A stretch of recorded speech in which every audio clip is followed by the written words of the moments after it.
स्कंद पुराण के रेवा खंड में अध्याय 1 से 5 तक में व्यास जी द्वारा किया गया वर्णन श्री सत्यनारायण कथा के रूप में प्रचलित है। व्यास जी कहते हैं कि पुरा काल में शौनकादि ऋषि नैमिषारण्य स्थित महर्षि सूत के आश्रम पर पहुंचे। हे मुनिवर, लौकिक कष्ट मुक्ति, सांसारिक सुख समृद्धि एवं पारलौकिक लक्ष्य की सिद्धि के लिए सरल उपाय क्या है? आप सभी ने प्राणियों के हित की बात पूछी है, इसलिए मैं एक ऐसे श्रेष्ठ व्रत को आप लोगों को बताऊंगा जिसे नारद जी ने लक्ष्मी नारायण जी से पूछा था और लक्ष्मीपति ने मुनि श्रेष्ठ नारद जी से कहा था। आप सब इसे ध्यान से सुनिए। एक समय की बात है, योगीराज नारद अनेकों लोकों में घूमते हुए मृत्यु लोक में आ पहुंचे। नारायण नारायण नारायण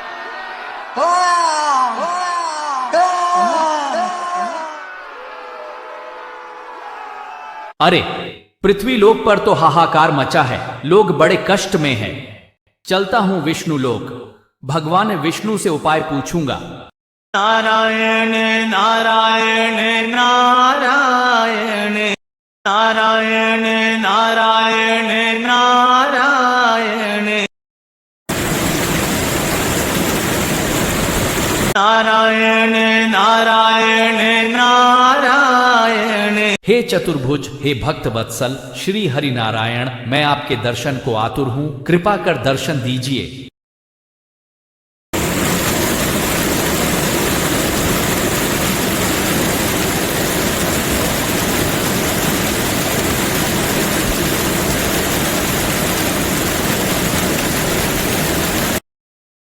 नारद का प्रणाम स्वीकार हो भगवान।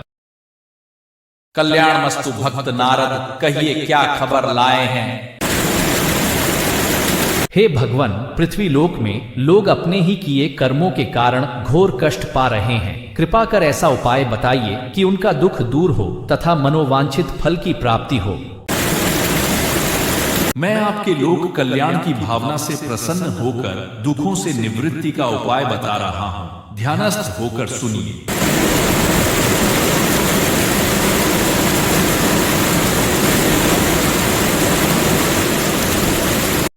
लौकिक क्लेश मुक्ति, सांसारिक सुख समृद्धि एवं पारलौकिक लक्ष्य सिद्धि के लिए एक ही राजमार्ग है, वह है सत्यनारायण व्रत। यह सत्यनारायण व्रत दुख शोक आदि का शमन करने वाला, धन धान्य की वृद्धि करने वाला, सौभाग्य और संतान देने वाला तथा सर्वत्र विजय प्रदान करने वाला है। किसी भी दिन भक्ति और श्रद्धा से समन्वित होकर मनुष्य ब्राह्मणों और बंधु बांधवों के साथ धर्म में तत्पर होकर सायंकाल भगवान सत्यनारायण की पूजा करे। नैवेद्य के रूप में उत्तम कोटि के भोजनीय पदार्थ को सवाया मात्रा में भक्ति पूर्वक अर्पित करना चाहिए। केले के फल, घी, दूध, गेहूंों का चूर्ण, शक्कर या गुड़, यह सब भक्ष्य सामग्री सवाया मात्रा में एकत्र कर निवेदित करनी चाहिए। हे ऋषियों, जिसने पहले समय में इस व्रत को किया था उसका इतिहास कहता हूं, ध्यान से सुनो। सुंदर काशीपुरी नगरी में एक अत्यंत निर्धन ब्राह्मण रहता था। भूख से परेशान वह धरती पर घूमता रहता था। भगवान ने एक दिन ब्राह्मण का वेश धारण कर उसके पास जाकर पूछा,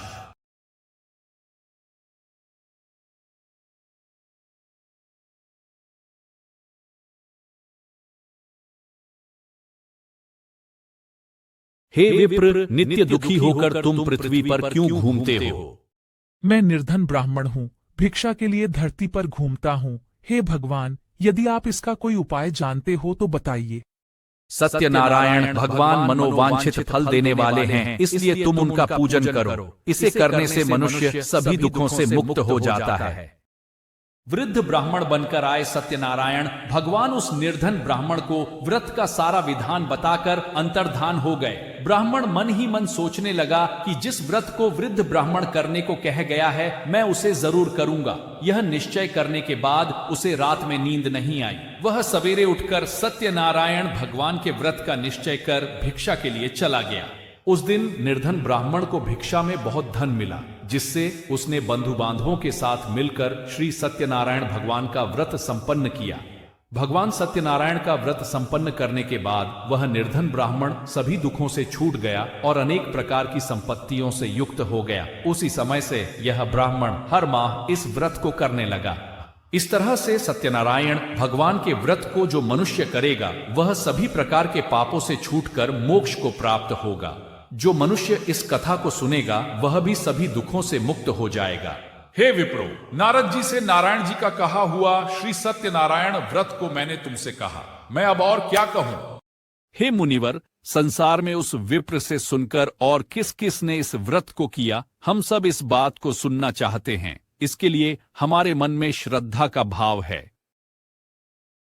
हे मुनियों, जिसने इस व्रत को किया है वह सब सुनो। एक समय वही विप्र धन वैश्वर्य के अनुसार अपने बंधु बांधवों के साथ इस व्रत को करने को तैयार हुआ।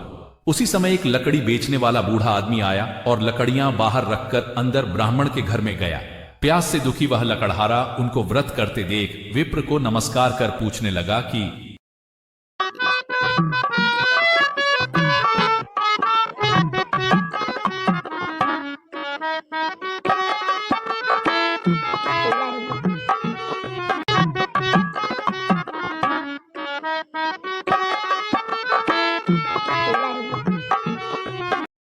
आप यह क्या कर रहे हैं तथा इसे करने से क्या फल मिलेगा, कृपया मुझे भी बताइए। सब मनोकामनाओं को पूरा करने वाला यह सत्यनारायण भगवान का व्रत है। इनकी कृपा से ही मेरे घर में धन धान्य आदि की वृद्धि हुई है। विप्र से सत्यनारायण व्रत के बारे में जानकर लकड़हारा बहुत प्रसन्न हुआ। चरणामृत लेकर वह प्रसाद खाने के बाद वह अपने घर गया। लकड़हारे ने अपने मन में संकल्प किया कि आज लकड़ी बेचने से जो धन मिलेगा उसी से श्री सत्यनारायण भगवान का उत्तम व्रत करूंगा। मन में इस विचार को ले बूढ़ा आदमी सिर पर लकड़ियां रख उस नगर में बेचने गया। उसे अपनी लकड़ियों का दाम पहले से 4 गुना अधिक मिलता है। बूढ़ा प्रसन्नता के साथ दाम लेकर केले, शक्कर, घी, दूध, दही और गेहूं का आटा ले और सत्यनारायण भगवान के व्रत की अन्य सामग्रियां लेकर अपने घर गया। वहां उसने अपने बंधु बांधवों को बुलाकर विधि विधान से सत्यनारायण भगवान का पूजन और व्रत किया। इस व्रत के प्रभाव से वह बूढ़ा लकड़हारा धनपुत्र आदि से युक्त होकर संसार के समस्त सुख भोग अंतकाल में बैकुंठ धाम चला गया। हे श्रेष्ठ मुनियों, अब आगे की कथा कहता हूं। पहले समय में उल्कामुख नाम का एक बुद्धिमान राजा था। वह सत्यवक्ता और जितेंद्रिय था। प्रतिदिन देव स्थानों पर जाता और निर्धनों को धन देकर उनके कष्ट दूर करता था। उसकी पत्नी सती साध्वी थी। भद्रशिला नदी के तट पर उन दोनों ने श्री सत्यनारायण भगवान का व्रत किया। उसी समय साधु नाम का एक वैश्य आया। उसके पास व्यापार करने के लिए बहुत सा धन था। राजा को व्रत करते देखकर वह विनय के साथ पूछने लगा,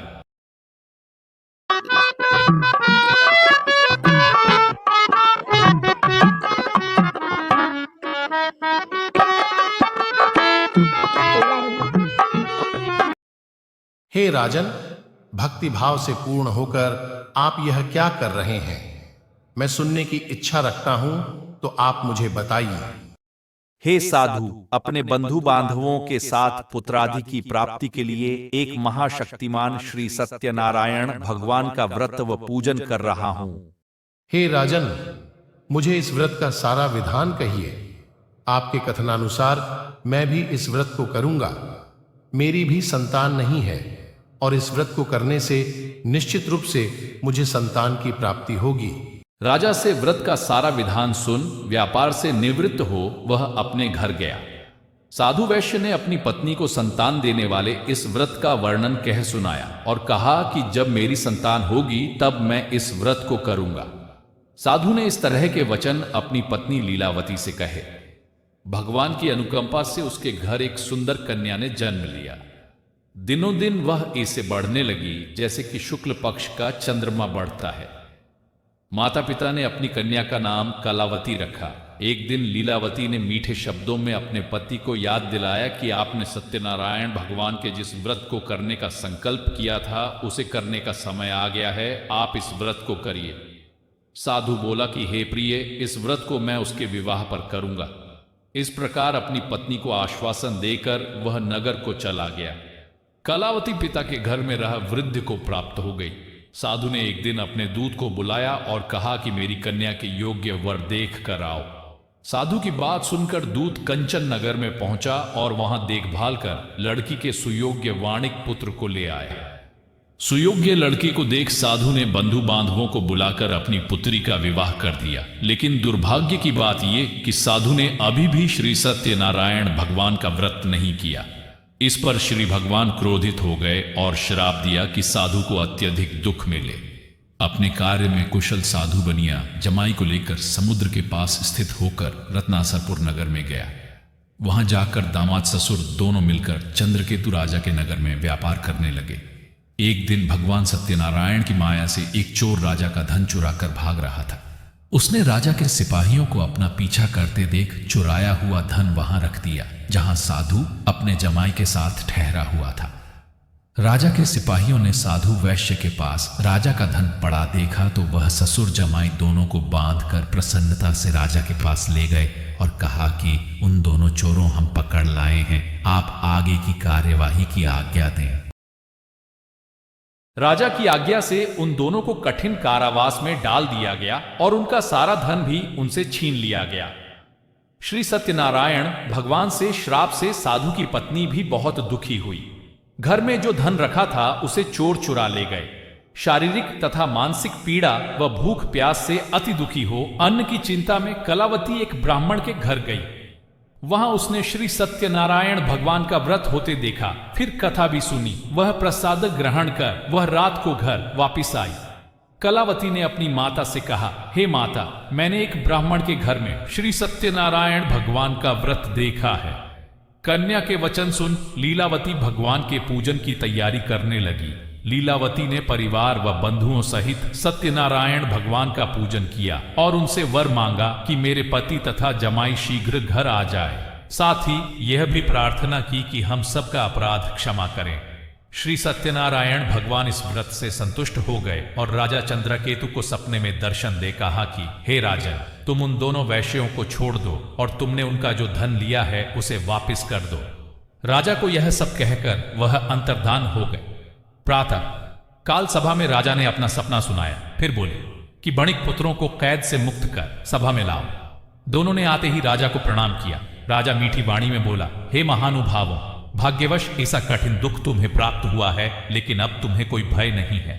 ऐसा कह राजा ने उन दोनों को नए वस्त्राभूषण भी पहनाए और जितना धन उनका लिया था उससे दुगुना धन वापिस कर दिया।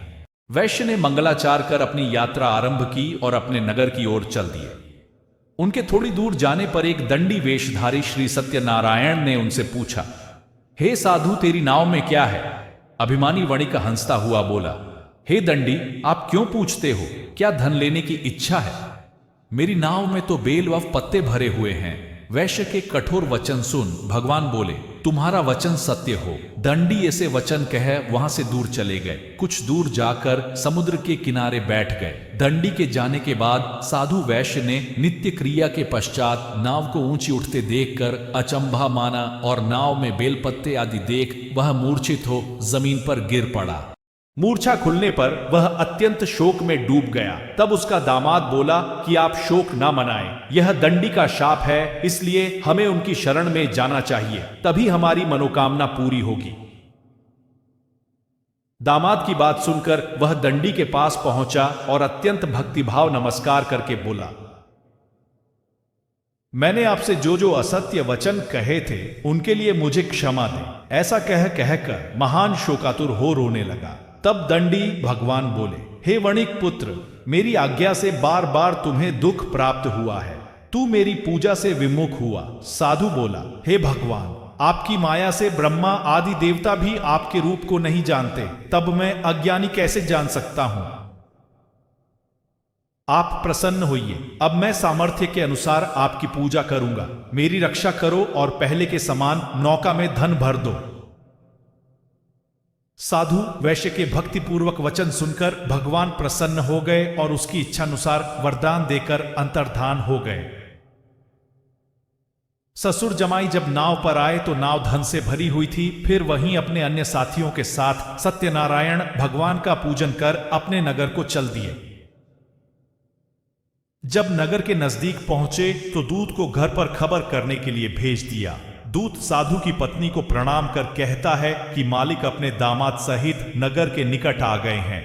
दूत की बात सुन साधु की पत्नी लीलावती ने बड़े हर्ष के साथ सत्यनारायण भगवान का पूजन कर अपनी पुत्री कलावती से कहा कि मैं अपने पति के दर्शन को जाती हूँ, तू कार्य पूर्ण कर शीघ्र आ जा। माता के से वचन सुन कलावती जल्दी में प्रसाद छोड़ अपने पति के पास चली गई। प्रसाद की अवज्ञा के कारण श्री सत्यनारायण भगवान रुष्ट हो गए और नाव सहित उसका पति अदृश्य हो गया। कलावती अपने पति को वहां ना पाकर रोती हुई जमीन पर गिर गई। नौका को न देख व कन्या को रोता देख साधु दुखी होकर बोला कि हे प्रभु, मुझसे तथा मेरे परिवार से जो भूल हुई है उसे क्षमा करें।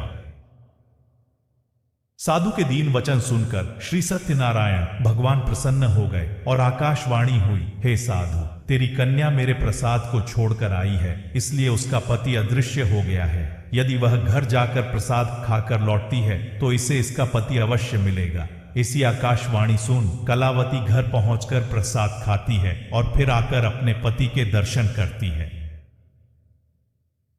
उसके बाद साधु अपने बंधु बांधवों सहित श्री सत्यनारायण भगवान का विधि विधान से पूजन करता है। इस लोक का सुख भोग वह अंत में स्वर्ग जाता है। मैं और भी एक कथा सुनाता हूं, उसे भी ध्यानपूर्वक सुनो। तुंगध्वज नाम का एक राजा था। एक बार शिकार हेतु वन में गया। वहां उसने ग्वालों को भक्ति भाव से अपने बंधुओं सहित सत्यनारायण भगवान का पूजन करते देखा। अभिमानवश राजा ने उन्हें देखकर भी पूजा स्थान में नहीं गया और ना ही उसने भगवान को नमस्कार किया। ग्वालों ने राजा को प्रसाद दिया, लेकिन उसने वह प्रसाद नहीं खाया और प्रसाद को वहीं छोड़ वह अपने नगर को चला गया। जब वह नगर में पहुंचा तो वहां सब कुछ तहस नहस हुआ पाया तो वह शीघ्र ही समझ गया कि यह सब भगवान ने ही किया है। वह दोबारा ग्वालों के पास पहुंचा और विधि पूर्वक पूजा करके प्रसाद खाया तो श्री सत्यनारायण भगवान की कृपा से सब कुछ पहले जैसा हो गया। दीर्घ काल तक सुख भोगने के बाद मरणोपरांत उसे स्वर्गलोक की प्राप्ति हुई। जिन्होंने पहले इस व्रत को किया है अब उनके दूसरे जन्म की कथा कहता हूँ। वृद्ध शतानंद ब्राह्मण ने सुदामा का जन्म लेकर मोक्ष की प्राप्ति की। लकड़हारे ने अगले जन्म में निषाद बनकर मोक्ष प्राप्त किया। उल्का मुख नाम का राजा दशरथ होकर बैकुंठ को गए। साधु नाम के वैश्य ने मोरध्वज बनकर मोक्ष पाया। महाराज तुंगध्वज स्वयंभू होकर भगवान में भक्ति युक्त हो कर्म कर मोक्ष पाया। जो मनुष्य परम दुर्लभ इस व्रत को करेगा तो भगवान सत्यनारायण की अनुकंपा से उसे धन धान्य की प्राप्ति होगी। निर्धन धनी हो जाता है और भय मुक्त हो जीवन जीता है। संतानहीन मनुष्य को संतान सुख मिलता है और सारे मनोरथ पूर्ण होने पर मानव अंत काल में बैकुंठ धाम को जाता है।